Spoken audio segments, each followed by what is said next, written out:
projetar, construir, modificar elementos e sistemas visando melhorar a qualidade de vida das pessoas e solucionar problemas da sociedade.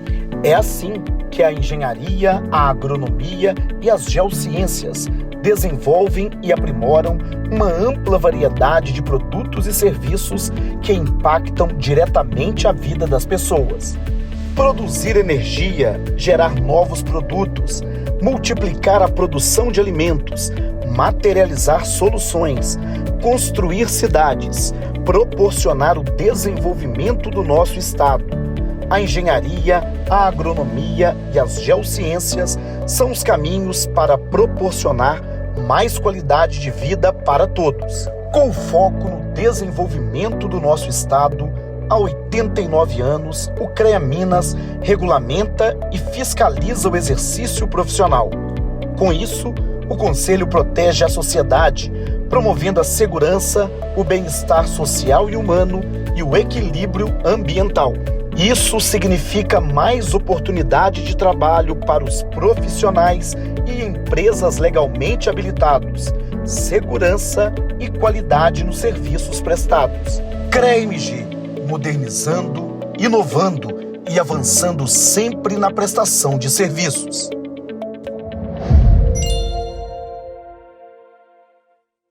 Olá pessoal, hoje vamos dar início ao capítulo 7 do módulo 2.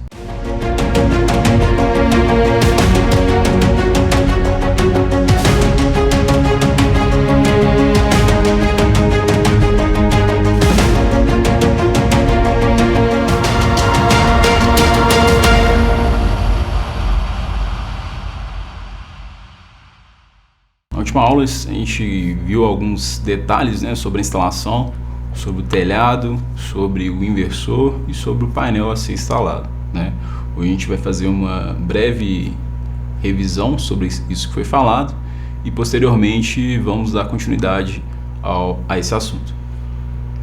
Então, inicialmente a gente falou do telhado, a gente selecionou aqui um prédio, uma instalação, onde possivelmente vai ser instalada uma usina fotovoltaica. A demanda dessa usina era de 5.000 kW, e sendo que essa instalação possui um padrão trifásico de 80 amperes. Então a gente precisava entender qual que é a quantidade de painéis e qual que é o inversor adequado para suprir essa quantidade de energia, bem como avaliar quais as infraestruturas necessárias, quais os materiais necessários, quais as limitações da instalação, quais as possibilidades que a gente tem para resolver essa questão de geração distribuída.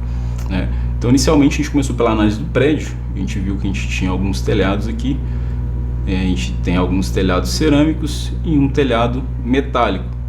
Fazendo a primeira análise, a gente percebe que esse telhado cerâmico tem a mesma orientação desse telhado metálico, sendo a vantagem do cerâmico não ter sombreamento por estar na posição mais alta e a vantagem do metálico ter uma interface com os painéis mais simples, ter um tipo de suporte um pouco mais barato do que o usado em telhados cerâmicos.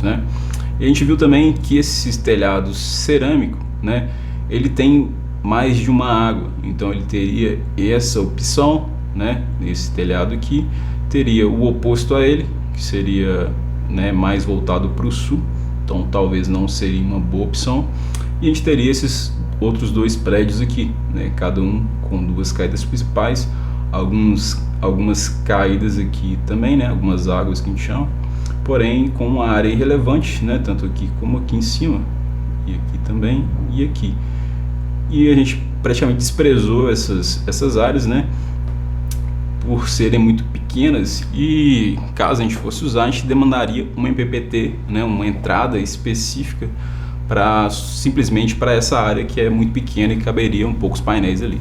Em posse disso, a gente visualizou que a primeira opção aqui seria realmente esse telhado cerâmico, e como segunda opção a gente teria o telhado metálico, como terceira opção essa face aqui mais ao leste desse prédio e desse também, que teriam a mesma orientação, e a mesma caída, e em última instância utilizaríamos essa face desse telhado e essa face aqui, né? E esse lado seria o pior deles, mas pela quantidade de energia que a gente vai gerar, não seria necessário usar, pois ele está mais voltado ao sul, né?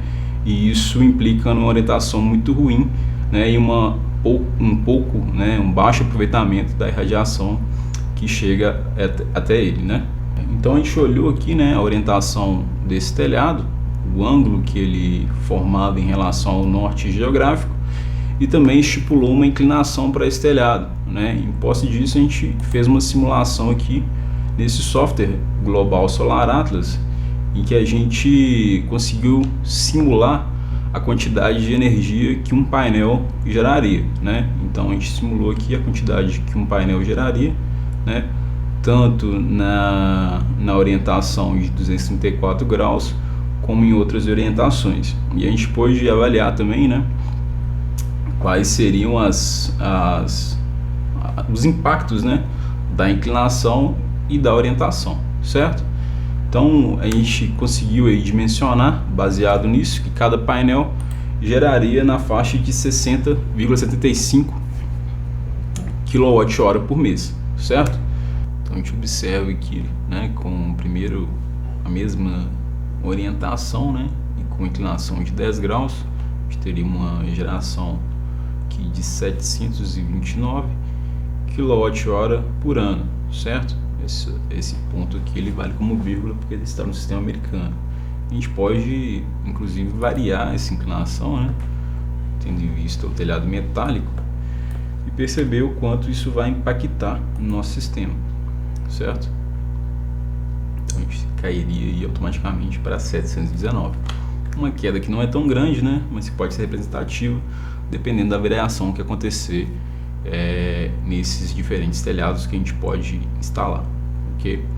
Então a gente observou, né, também que em detrimento dessa área do telhado cerâmico, que seria a nossa opção inicial, ele suportaria a instalação de 75 painéis, certo?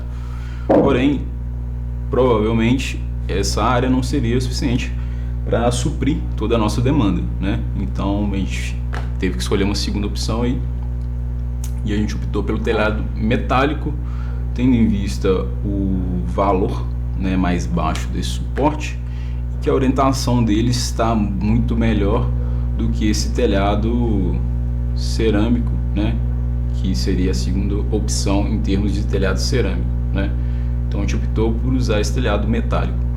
Porém a gente observou também, né, que esse telhado, por estar numa altura inferior ao da construção aqui que possui telhado cerâmico, ela poderia sofrer sombreamento dessa outra estrutura, né?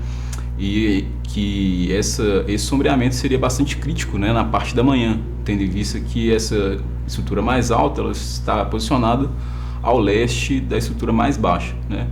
E aí a gente fez um levantamento dessa diferença de altura, né? A gente considerou 3 metros e fez uma simulação, né, no SumCalc aqui, observando quais seriam, né, essas áreas sombreadas em função do horário, né, e em função da época do ano também.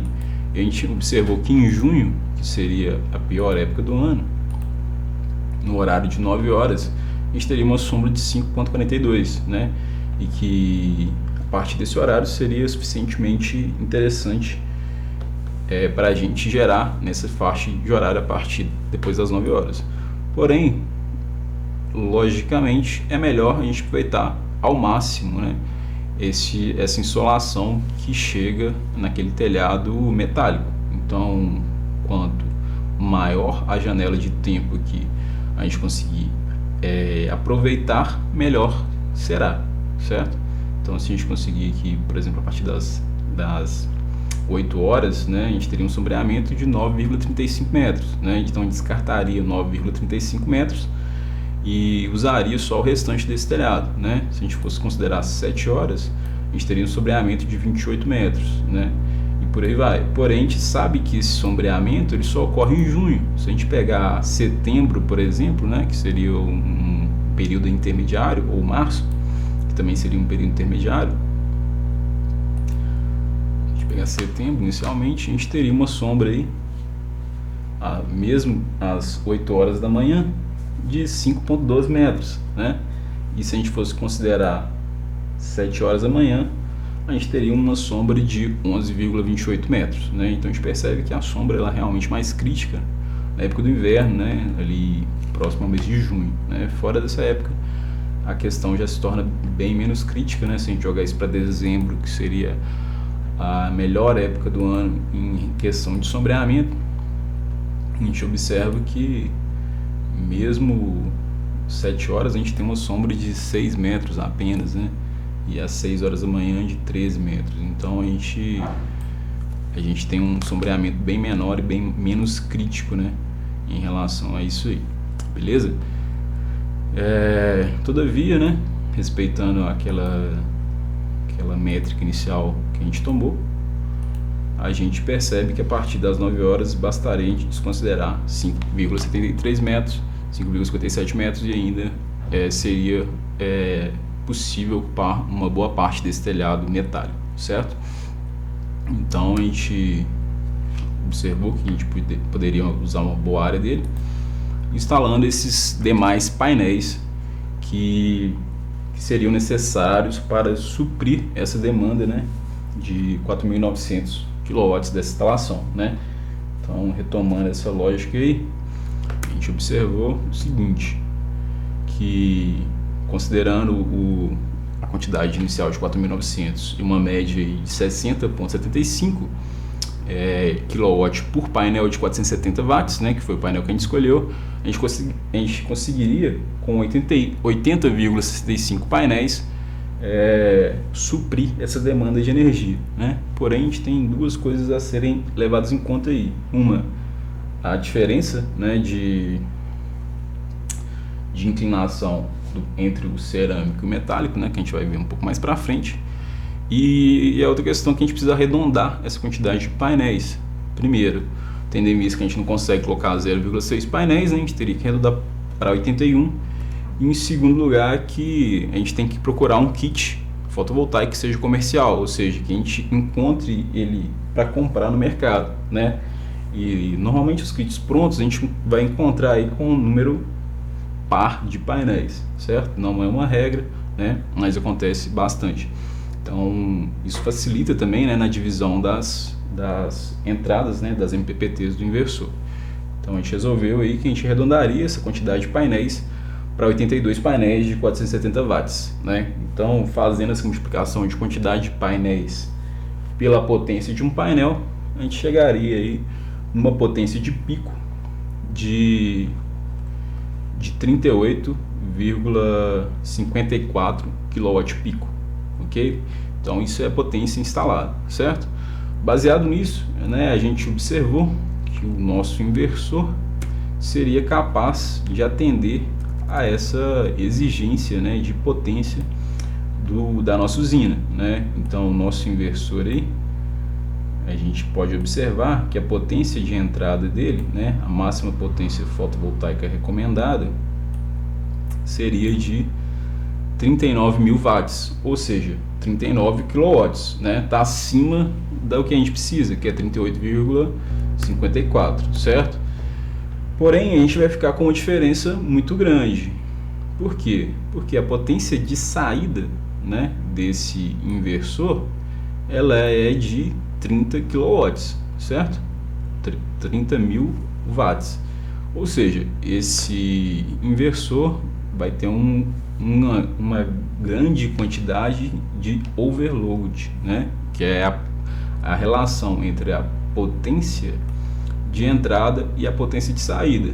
Ou seja, ele não, mesmo que os painéis estiverem performando 100%, o inversor não vai conseguir escoar essa quantidade de potência que está sendo produzida pelos painéis, né? Pelas limitações da potência de saída dele, correto?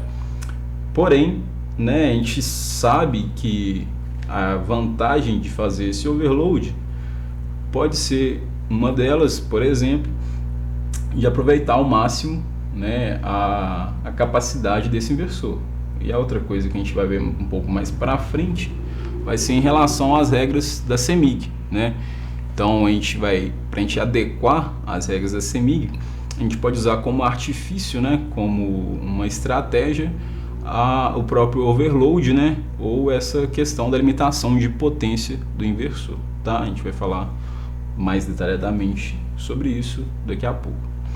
Mas uma opção também seria trocar esse inversor, né, por um inversor de potência maior, certo? Essa seria uma outra opção que pode ser relevante, né? Escolher um inversor que tem uma potência de saída aqui um pouco maior, ok? Mas no nosso caso a gente vai trabalhar com esse daqui, que é o MEC 30K TL 3XL da Grobat, né? Ele supriria a nossa demanda aí, apesar de ficar com overload um pouco acima do que a gente preconiza como ideal, certo? Então, voltando aqui ao raciocínio, a gente pode observar, né, alguns dados desse inversor, como máxima potência de entrada dele de 39 kWp, né, a tensão de partida de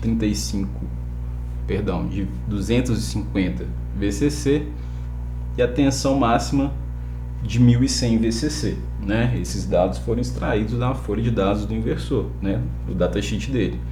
A faixa de tensão em PPT entre 200 e 1000 VCC, certo? Então a gente vai tentar associar os nossos painéis, né, de forma a não extrapolar nenhum desses dados, né, nenhum desses itens do inversor, certo? O que a gente vai fazer então? A gente vai associar de diferentes maneiras, né? Vai escolher a maneira mais adequada para que não seja extrapolada, por exemplo, a tensão de partida, né? Por quê?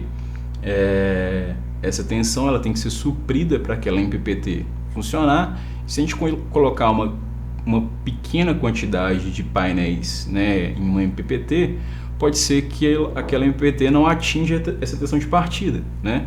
Isso vai influenciar negativamente o funcionamento do nosso inversor, certo? Da mesma forma, né, eu não posso ter uma sobretensão em nenhuma dessas entradas, portanto eu não posso exceder 1100 volts VCC, senão eu posso ser penalizado, né, até mesmo com a queima desse equipamento, certo? Então como que a gente vai fazer isso? A gente no último capítulo já calculou as tensões máximas, né? A tensão máxima a gente sabe que ela vai ser a tensão de circuito aberto, né?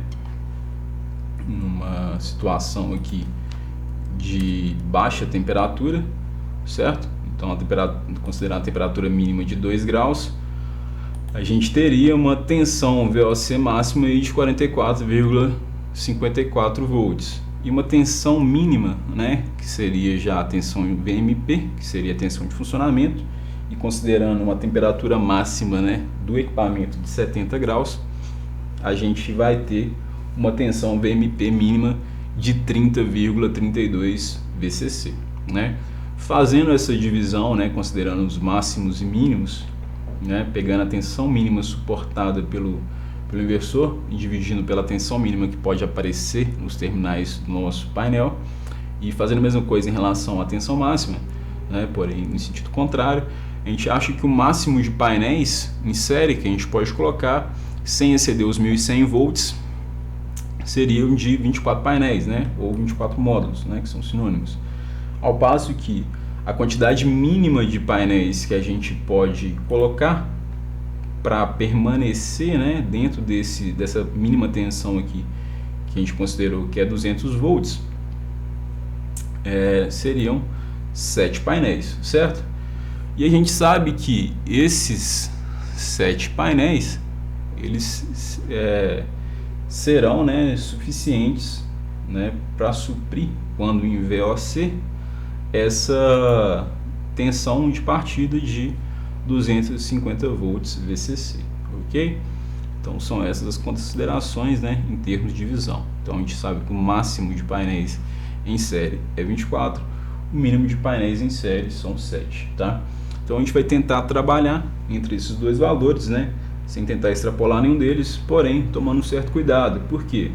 Se a gente trabalhar muito próximo do limite, por exemplo, da quantidade mínima de painéis, pode ser que eu vou demorar muito tempo para que meu sistema atinja essa tensão mínima, né? Então eu vou ter uma geração muito prejudicada no início do dia e no final do dia, né? Por quê?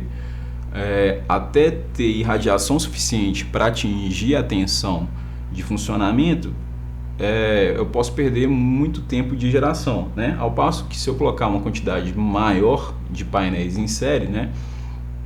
Mais próximo ali de 24 painéis, né? Ou no meio termo aí, a gente vai atingir essa tensão de partida mais rápido, certo? E a gente vai conseguir um tempo maior de funcionamento do nosso equipamento, né? Do nosso inversor, e dessa forma também uma quantidade maior de energia gerada no final do dia, certo? Então, né, uma das opções para a divisão das strings seria essa, né?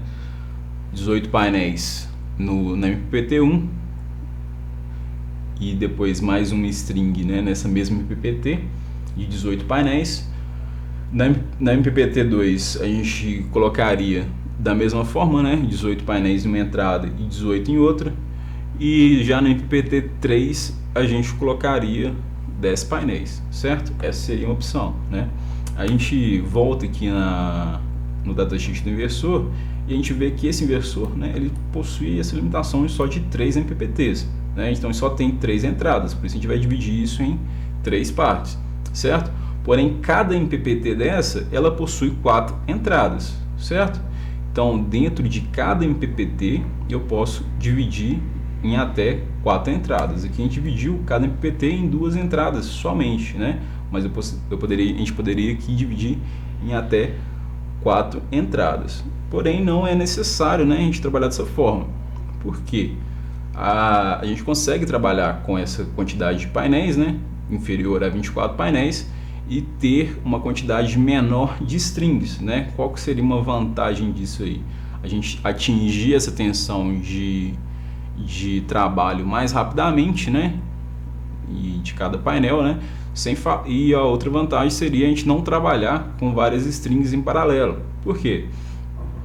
Se a gente trabalhar com uma string paralela com a outra, um problema que ocorra na string, né? No sentido de reduzir a tensão ali, pode ser um risco para a minha instalação, né? Até mesmo de incêndio, apesar que o inversor tem proteções para sanar esse possível defeito, né?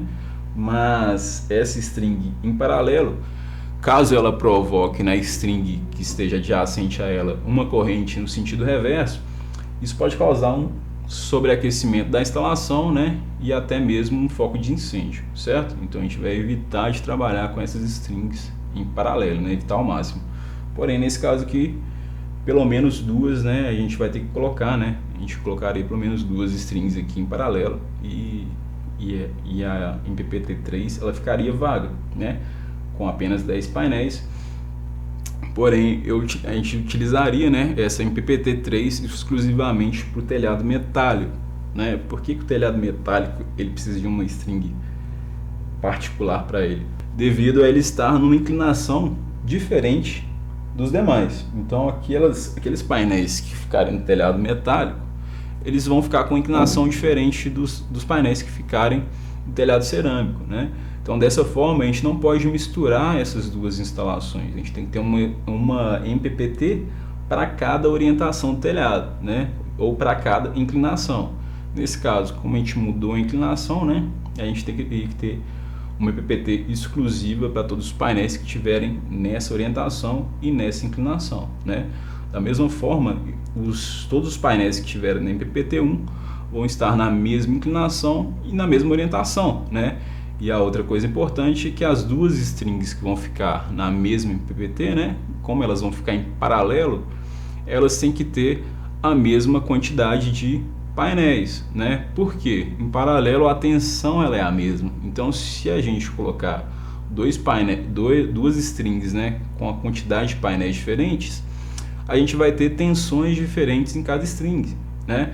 Isso pode provocar uma corrente reversa em alguma dessas strings, né, provocando um sobreaquecimento dessa instalação, ok? Então essa seria uma das opções aí. Uma segunda opção seria a gente colocar o máximo possível de painéis na string 1, certo? Fazer mais 2 strings, né, com a quantidade máxima de painéis, que seriam 24, então a gente faria 2 strings na MPPT2, cada uma com 24 painéis, e na MPPT3 a gente deixaria exclusivamente para o telhado metálico com apenas 10 painéis. Por que 10 painéis somente, né? Porque a gente não está tão próximo de 7, que seria o mínimo, né? A gente conseguiria suprir essa tensão com tranquilidade, e a gente utilizaria o mínimo de área, né, desse telhado metálico, tendo em vista o sombreamento, né, em determinadas épocas do ano que prejudicariam a nossa geração. Então a gente está fazendo um esforço aí, né, para utilizar o mínimo do telhado metálico. E outro diferencial dessa segunda opção é que a gente vai ter um número menor de arranjos, né? A gente tem um arranjo a menos, certo? Com esse arranjo a menos, uma economia que a gente teria, por exemplo, seria da quantidade de cabos, né? E a outra vantagem é que a gente está colocando uma quantidade de painéis maior e a gente está elevando a tensão dessas strings, né? Mesmo em períodos de menor irradiação, certo? Então isso facilita também, né, o funcionamento do inversor, né? Um risco de essa grande associação de painéis, né, de módulos em série, vai ser a tensão, né? Porque a tensão alta para o inversor ela pode ser uma vantagem, né, com a corrente baixa, porém é um risco, né, para o usuário. Então, quanto a gente vai estar aí com 24 painéis, a gente vai ficar com uma tensão acima de 1000 volts, certo? Então isso já pode ser um risco maior para o usuário. Uma desvantagem dessa associação de um número grande de painéis, né, é justamente esse risco para o usuário. No mais, a gente só teria vantagens aí em função disso. Tá legal? Beleza, então a gente teria, por exemplo, essas duas opções, né? Logicamente a gente poderia fazer outros tipos de associação também, né? Mas deixando aqui somente como exemplo duas possibilidades de associação que a gente poderia ter nessa usina com essa quantidade de 82 módulos, ok? E considerando também, né, as limitações do nosso inversor, beleza? Lembrando que todas as strings que ficarem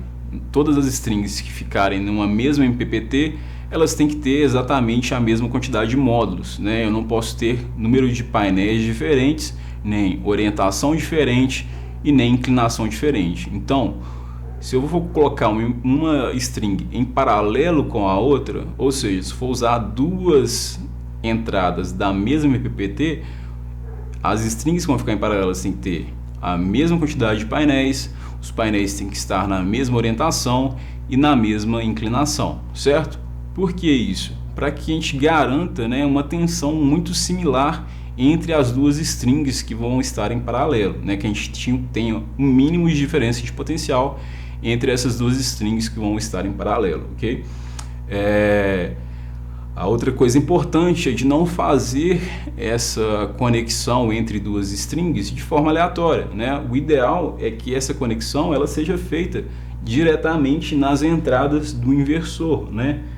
Ela pode ser em alguns casos também ser feita em uma caixa de junção específica para isso, onde contenha, né, dispositivos de proteção que permitam, caso ocorra um defeito em alguma das strings, que esse dispositivo de proteção seja acionado, por exemplo, um fusível, e que desconecte uma string da outra, né, que tire o paralelismo das duas strings, né, e permita que uma não afete negativamente o funcionamento da outra, ok? Então essa seria uma forma, né, bem interessante de associar esses painéis, certo? Com o pênalti de ter uma tensão muito alta, né, na instalação, né, mas com o benefício de ter poucas strings, né, o mínimo possível, e de possibilitar uma janela maior de tempo, né, durante o dia, certo? Então, baseado nisso, a gente já consegue, né, fazer uma reconsideração, né, da quantidade de energia que a gente consegue gerar, né, considerando aí, inicialmente 72 painéis no telhado cerâmico e apenas 10 painéis nesse telhado metálico, né? Então, com isso a gente consegue voltar lá no Global Solar Atlas e fazer essa simulação, né, considerando a potência que vai ser inserida nesse telhado cerâmico, né, e a potência que será inserida no telhado metálico, né? Então, fazendo esse primeiro cálculo aí, né, a gente pode considerar, voltando aqui no Global Solar Atlas, 72 painéis, né, multiplicado pela potência de 470, a gente teria aí 33,84 kW-pico nesse telhado cerâmico.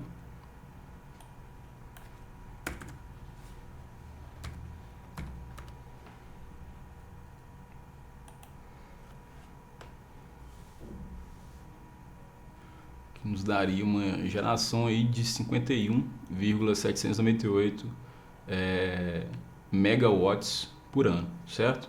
Então a gente vai somar isso daqui, né, com o que for possível ser gerado no telhado metálico, né? Então, perdão, tem que fazer essa conta aqui, considerando que inicialmente 10 graus.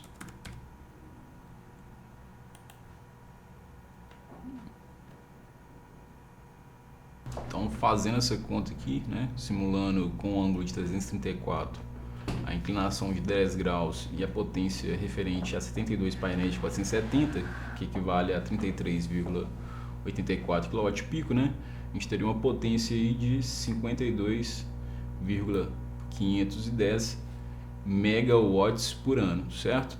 Então, a gente vai somar isso daqui com a potência que for possível ser gerada no telhado metálico, né? Então, fazendo a simulação do telhado metálico, a gente teria 10 painéis de 470, né? E com inclinação de 5 graus aqui ao invés de 10, né? Então, a gente vai simular aqui com 5 graus e aqui 4,7 kWp, né? 10 vezes 470 watts. Então, isso aí vai entregar para a gente 7.194 megawatts por ano. Então a gente vai somar isso aqui, né, com o telhado cerâmico, e aí no final a gente vai ter ao longo do ano 59.704, né? Porém a gente vai dividir isso daqui, né, por 12 para a gente saber o valor mensal. Então se a gente fizer esse valor dividido por 12,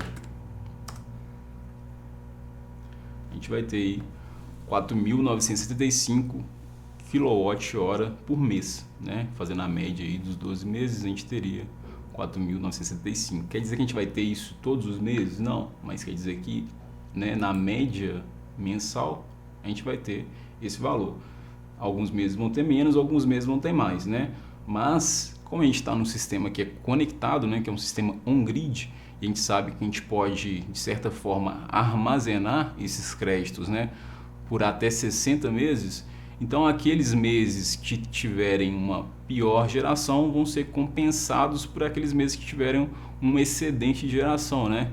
E essa compensação vai ocorrer de forma automática, né, pela própria concessionária, e isso vai suprir, né, essa demanda de energia, e a gente acaba observando que o que realmente importa para a gente vai ser essa média mensal, né, e não somente os valores individuais de cada mês, ok? Então esse valor, né, seria suficiente para suprir a demanda do nosso cliente, que inicialmente era de 4.900 kWh por mês, correto? Então dessa forma, né, a gente pode dar prosseguimento à nossa simulação, né, sabendo que com esse sistema seria possível suprir toda essa demanda de energia, certo? E ainda com uma certa margem ali de segurança, certo? Então, continuando aqui, a gente vai observar agora se o nosso padrão vai suportar também, né, essa quantidade de potência que está sendo injetada, né? Inicialmente, essa instalação ela possui um padrão trifásico de 80 amperes, né? E aí a gente vai conectar essa instalação na rede da concessionária, na rede da CEMIG. Então a gente tem que ver se a instalação que a CEMIG, né, ofereceu para o nosso cliente, o padrão de entrada que está instalado no nosso cliente, se ele suporta essa quantidade de potência, certo? Então no caso a gente tem duas potências aí, uma potência dos painéis, certo? e a outra potência do inversor. A CEMIG ela sempre considera a menor entre elas, né? No nosso caso, a gente teria quase 39 kWp de painel, né, de módulo, 38,54, né, que foi o que a gente calculou. Porém, o nosso inversor vai limitar essa potência de saída a 30 kW. Então, mesmo que todos os painéis estejam produzindo o máximo, né, mesmo que todos os painéis estejam submetidos à condição STC, a gente sabe que o inversor vai limitar essa potência de saída a 30 kW. Ou seja, o que a CEMIG vai olhar na hora de analisar o nosso projeto vai ser justamente essa potência máxima de saída do nosso inversor, né? Que no nosso caso, se a gente voltar aqui no datasheet, né, na folha de dados do inversor, a gente vai ver que a potência máxima, né, potência nominal de saída dele é de 30.000 watts, ou seja, 30 kW, ok? Então a gente vai olhar isso aonde na CEMIG para ver se esse nosso padrão de 80 A trifásico suporta, né? Nesse caso a gente vai olhar na ND 5.1, né, que rege as regras, né, para os padrões individuais. Se fosse um padrão coletivo, né, um agrupamento, a gente verificaria as informações na ND 5.2, certo? Porém, como é um padrão individual, será na ND 5.1, né? Então, se a gente abrir essa norma aqui, a gente pode observar, né, aqui nessa tabela 1, que vai falar primeiramente sobre os padrões monofásico e bifásico, né? Então, inicialmente a gente tem essa tabela 1 que fala sobre esse tipo de padrão, e a gente vai ter também a tabela 2. A tabela 2 já vai tratar os padrões trifásicos, que é o nosso caso, certo? Então, um padrão trifásico de 80 A. Então, a gente vai olhar aqui, proteção, né? Disjuntor termomagnético, IEC, né? E aqui a corrente dele, que seria de 80 A, ok?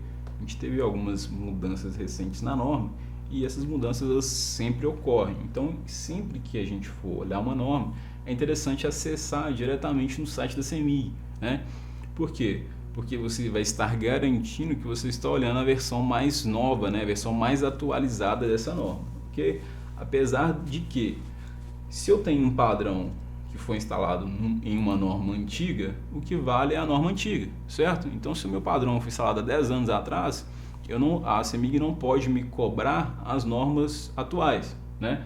Porém, é importante a gente, né, entender que a norma atual vai ser sempre a mais importante e a mais relevante, né? A não ser que seja algo extravagante, ela pode subscrever a norma passada, né? Mas se o meu padrão está seguindo a norma da época dele, a CEMIG não pode me obrigar a alterar, né, esse padrão para eu me adequar à nova regra, ok? Porém, essa norma, ela possibilita a gente, né, de qualquer forma, enxergar qual a potência máxima, né, desse padrão, né? Então a gente observa aqui um disjuntor termomagnético de 80 A, que vai ter uma potência, né, que vai ser para instalações que tiverem a potência entre 24,1 e 30,5. No caso da CEMIG aqui, ela estipula essa potência na unidade de kVA, beleza? Então, apesar da nossa unidade de potência lá no sistema fotovoltaico estar em watts, né, mas a gente vai fazer uma equivalência com um fator de potência de 1 para 1, né, que 1 kVA vai ser igual a 1 kW, beleza? A 1 kW. Então, a gente consegue instalar um inversor aqui, né, de até 30,5 kW, né, ou um sistema fotovoltaico, né, melhor dizendo, porque em algumas situações ele também pode ser limitado pela potência dos painéis, né, mas a gente consegue instalar um sistema fotovoltaico de até 30,5 kW, certo? Então a gente percebe que a potência do nosso padrão ela vai estar adequada à potência do nosso sistema fotovoltaico, né? Se a gente tivesse um padrão aqui, por exemplo, de 63 amperes, a gente teria duas opções, né? Uma, reduzir o nosso sistema para se adequar ao padrão, ou seja, eu vou limitar o meu sistema, né? Eu vou chegar para o meu cliente e vou falar, olha, o seu padrão não suporta essa potência, a opção é reduzir o tamanho do sistema, ou seja, você não vai conseguir gerar os 4.900 kW que você queria, porém, você não vai ter que fazer nenhuma obra referente ao padrão, né? Com o padrão que você tem atualmente, você pode ter até 24 kW pico de instalação, né? Sem precisar fazer nenhuma alteração do seu padrão, né? E você pode oferecer isso como alternativa para ele.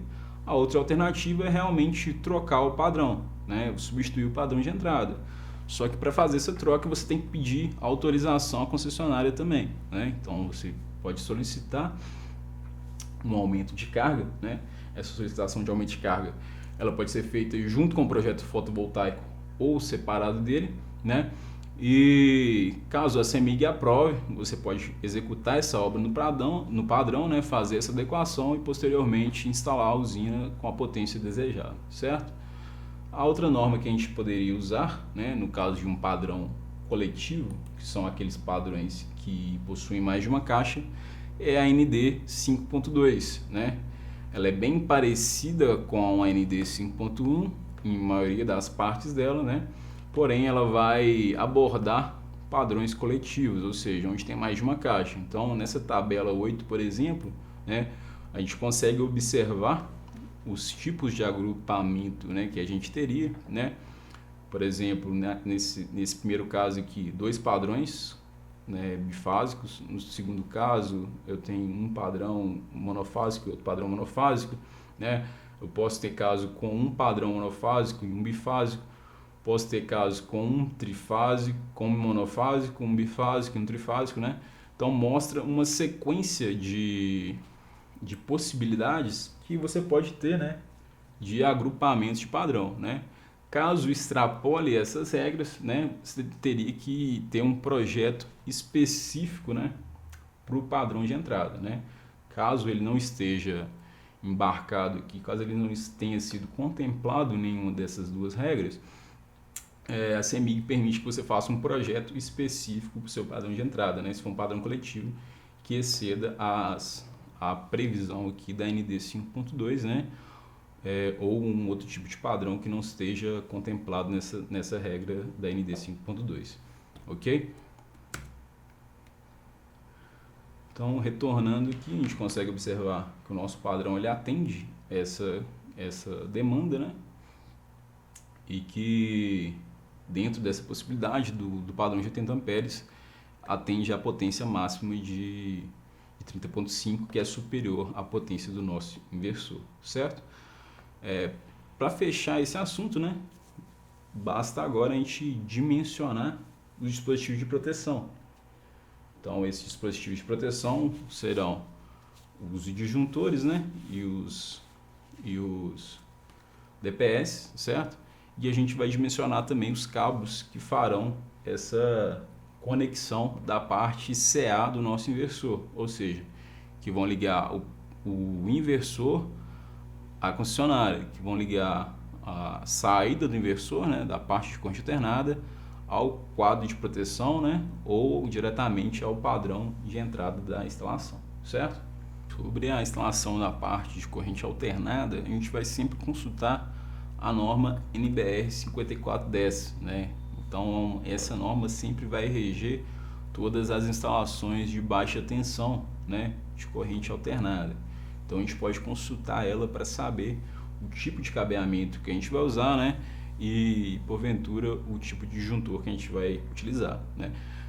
Nos próximos módulos a gente vai falar mais profundamente sobre disjuntor, sobre DPS, né, sobre os dispositivos de proteção e sobre outros equipamentos que estão agregados a essa instalação, né? Mas a gente já vai ver aqui como seria, né, o que está previsto para a parte de condutores na NBR 5410, certo? Então, se a gente for lá na NBR, primeiro a gente vai avaliar os tipos de linha elétrica, né? Por onde esse condutor vai passar, né? Nas instalações, de forma geral, os cabos mais utilizados, né? Em instalações residenciais, né? Em maioria das situações industriais também, né? Salvo algumas exceções, serão cabos de cobre, certo? Então, nesse caso, a gente vai verificar aqui qual, primeiro, né, o tipo de linha elétrica, ou seja, qual tipo de engaste, né, qual tipo de situação que esse condutor vai passar, né, de um lugar para o outro, né, por onde esse condutor vai passar. As principais, né, as principais que a gente teria seriam A3, A4, A7 e A8, né?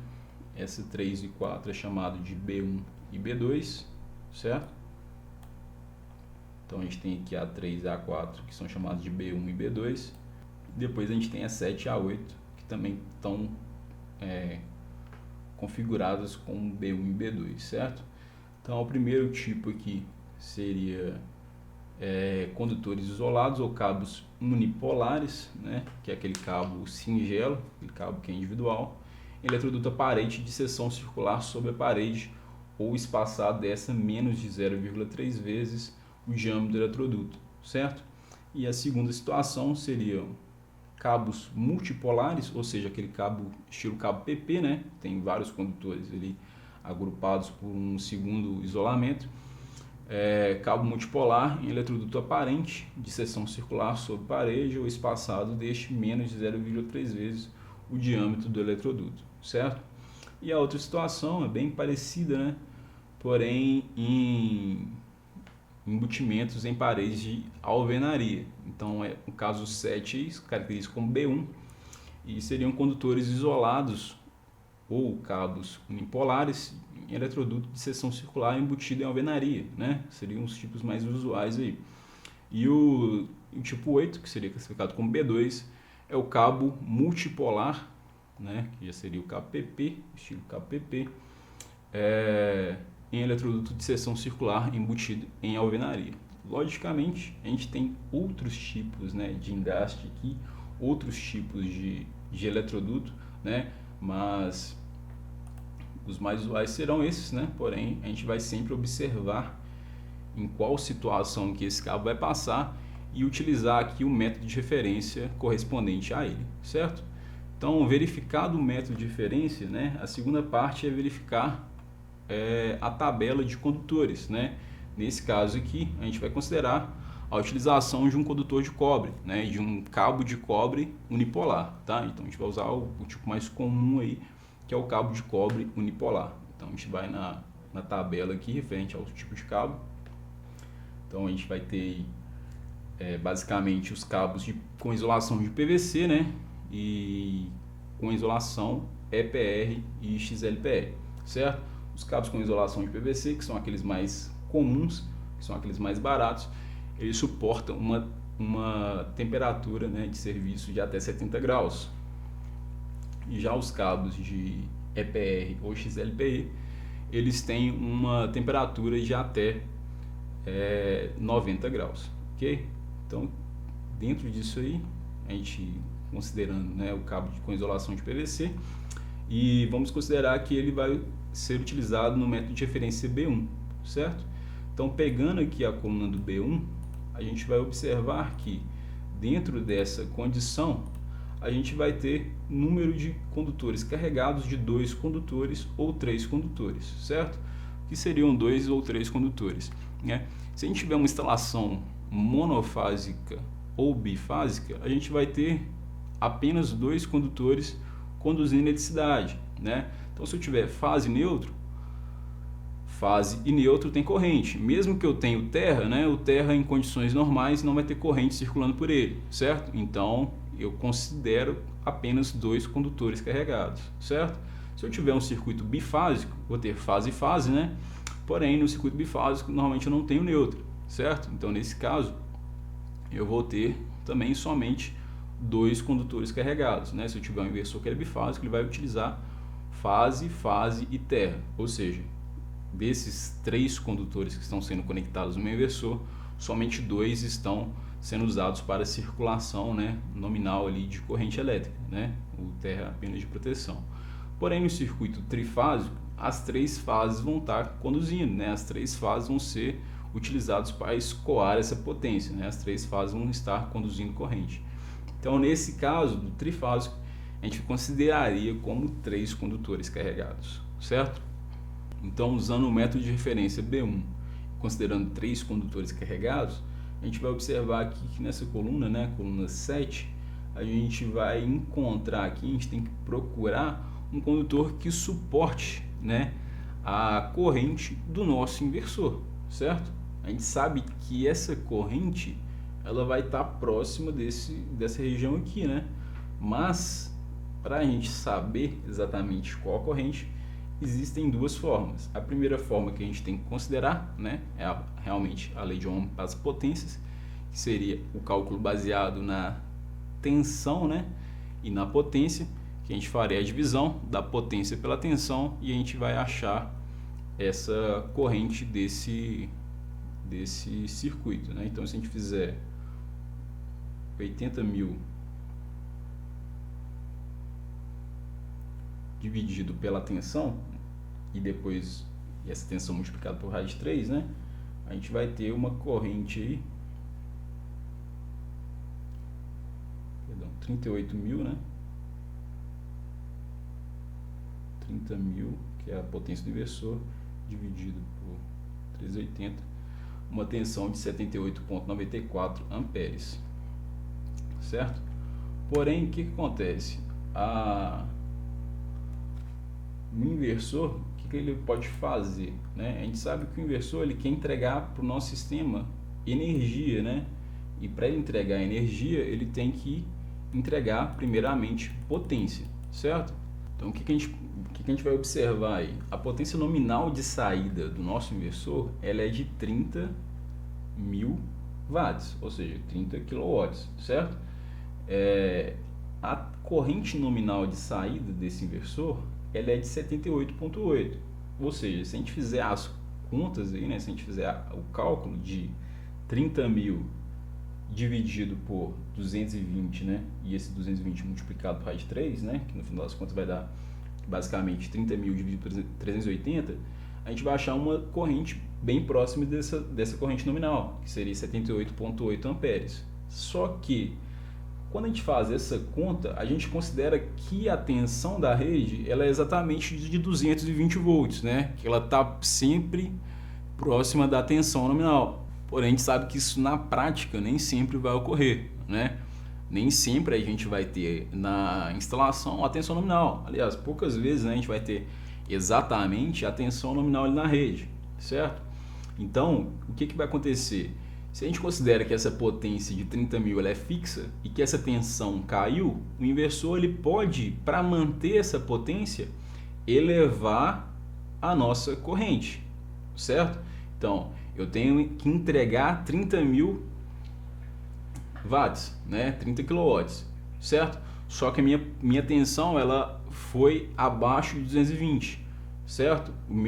A minha potência de entrada ela está bem acima de 30.000, certo? Eu estou com overload, então eu consigo manter esses 30.000 sem prejudicar o meu inversor, né?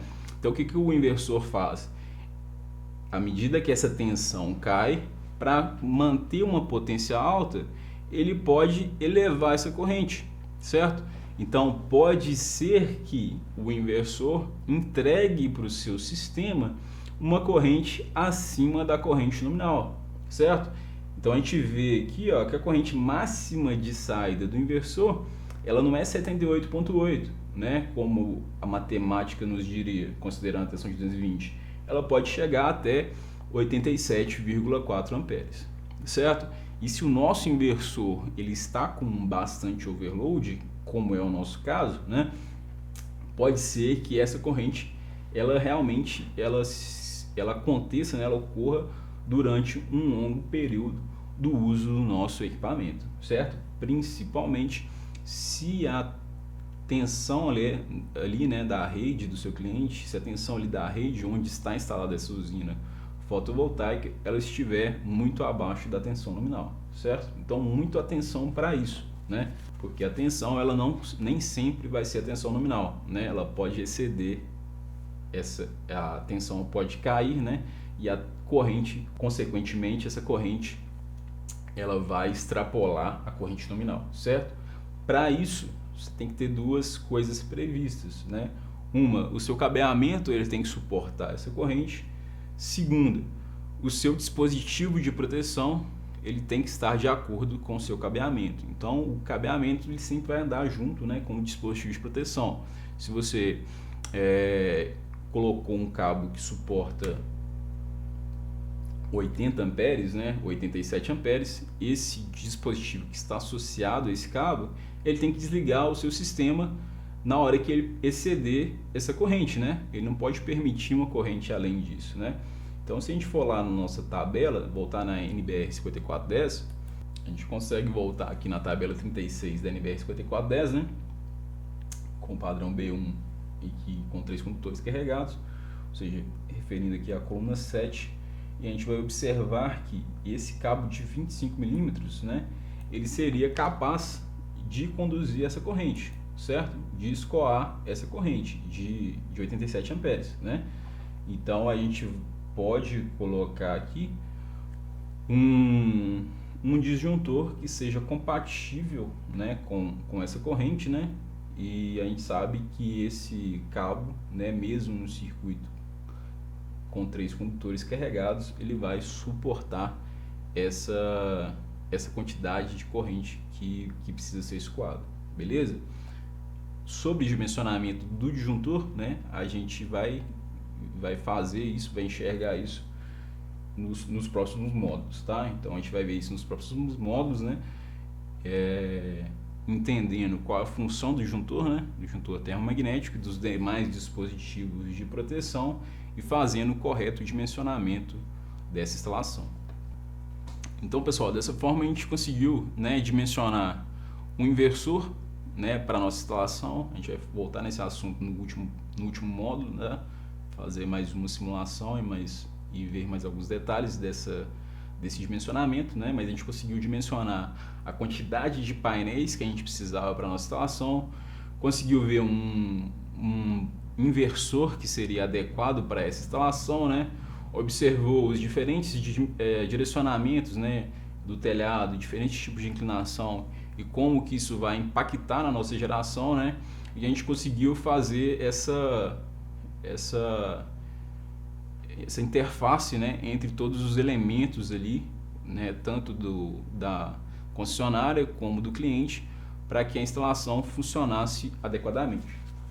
Ok, pessoal? Então, dessa forma, a gente vai encerrando esse capítulo 7, né, do módulo 2, e eu espero vocês no próximo módulo. Até mais!